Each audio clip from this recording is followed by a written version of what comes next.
So welcome to the January 2019 edition of the Amsterdam Film Show. I'm your host, Kathy Leung. As usual, we have a film review for you. David Swatling's been to see The Favourite, that's released this month, and we'll have some special screenings to tell you about and our picks of the new releases in January 2019.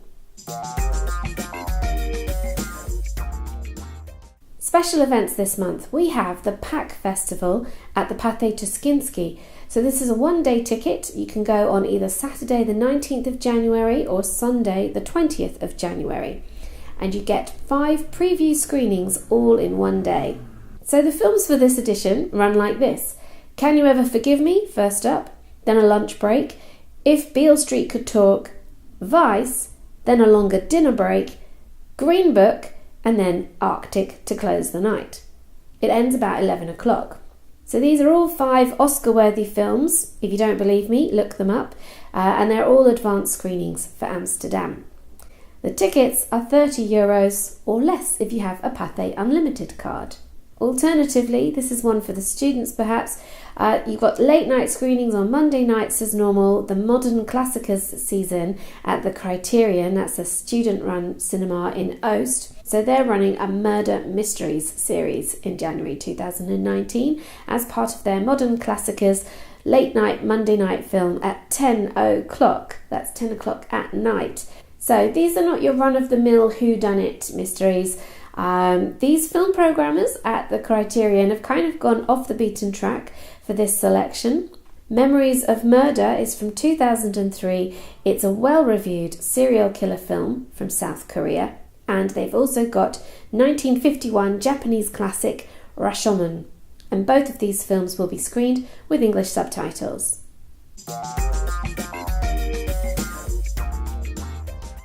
The Favourite comes out in Amsterdam from the 3rd of January. So what did our critic David Swatling think about The Favourite? Let's find out.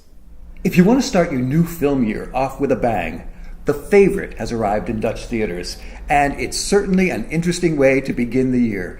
Yorgos Lanthimos is the Greek film director who's mostly known here in Europe, but has beginning to get more wide acclaim. I mean, after all, his first film, Dogtooth, was nominated for an Oscar for Best Foreign Language Film back in 2011. And his first film in English, The Lobster, got a lot of awards and interest, and lots of friends said I would really like it, but it sounded a little too Euro auteur avant-garde for my taste. Same thing with his second English film, The Killing of a Sacred Deer. So I'd heard of him, sort of, but The Favourite intrigued me because it's a historical drama. Okay, before you go ho-hum, historical drama, Yorgos Lanthimos has taken a very interesting take on costume drama, historical drama. As a matter of fact, he said he wanted to explode the genre and do something a little different with it. And what he's done is he's taken a rather unknown part of English history, the rule of Queen Anne in the early 18th century. Now, this was the end of the Restoration period, which I know about because it was my favorite period to study in theater history when I was in college. I love the plays from that period. She Stoops to Conquer, The School for Scandal. They didn't so much reflect society, they made fun of it. They satirized the royals and the upper classes. Now, I think that's the take that Lanthimos has gone with for The Favourite, because Queen Anne, there was the war with France was going on.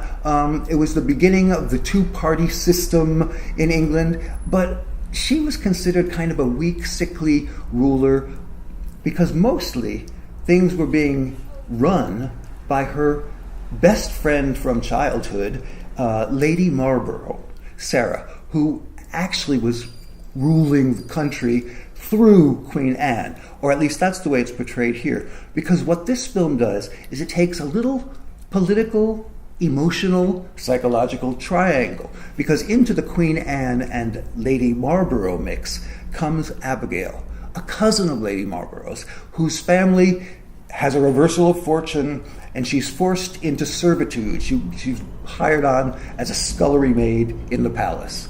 But Abigail sees Sarah as a kind of role model to a way she can rise up again, and suddenly there is a bitter little battle between these two women for the affections of Queen Anne. Yeah, it's like palace intrigue mixed with love story in the beginning of the 18th century. I mean, the three women in this film are fantastic, and that's part of why the film succeeds so well. Olivia Colman plays Queen Anne. Now, if you don't know Olivia Colman, because here she's popular on BBC TV, Broadchurch, The Night Manager, shows like that. But she is spectacular in this movie. I mean, there's a reason why she's one of the most popular actresses at the moment in terms of everybody wants to work with her. Lady Marlborough, her childhood friend, is played by Rachel Weisz, and Abigail, the kind of upstart, is played by Emma Stone. So it's the dynamics between these three incredible actresses and very interesting women in terms of, who's up, who's down, and who's crossing lines that they shouldn't be crossing. The men, there are men in the film, but they're more like objects than anything else, which is true to the period, because during the Restoration, it was the men who were really the peacocks who dressed up and made a big show of what they looked like. And of course, that's part of the joy of watching this movie. It's absolutely sumptuous in the design. And the costumes by Sandy Powell, who also did Mary Poppins Returns, are absolutely incredible. I mean, the Restoration had some wild and wacky styles, but she has taken them all just that little bit further to make it almost surreal sometimes. Which, okay, if there's a little problem with the movie sometimes, it's how bizarrely surreal it becomes. I mean, I'm not talking about Queen Anne's collection of rabbits which inhabit her living chambers, or the duck races that go on in the palace, or even scenes of bathing in hot chocolate. No, I'm talking about a little more. There's a kind of a way that the film is shot, down long hallways and on a grand scale, intimate scenes in big rooms.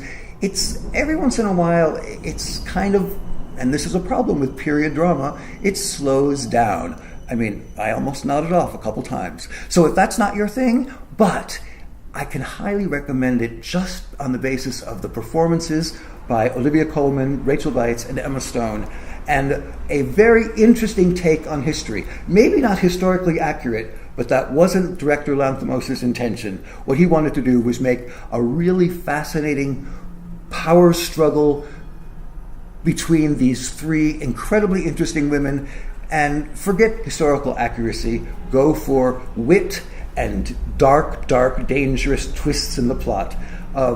If that sounds like your thing, that's a good way to begin the new year.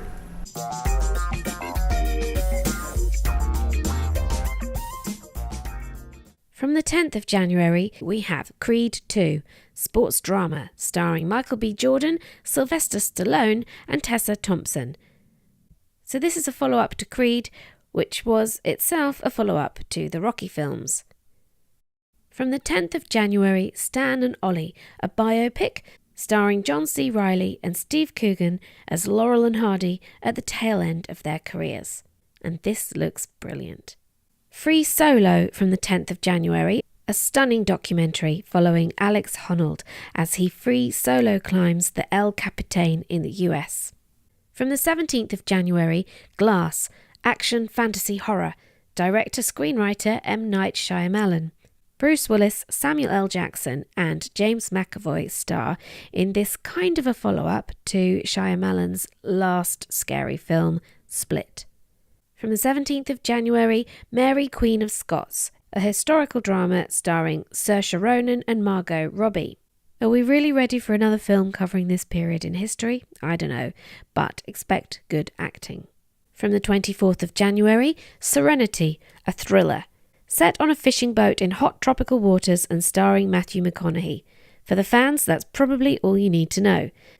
The director, Stephen Knight, also made Locke, a low-budget masterpiece. Maybe he's pulled it off again.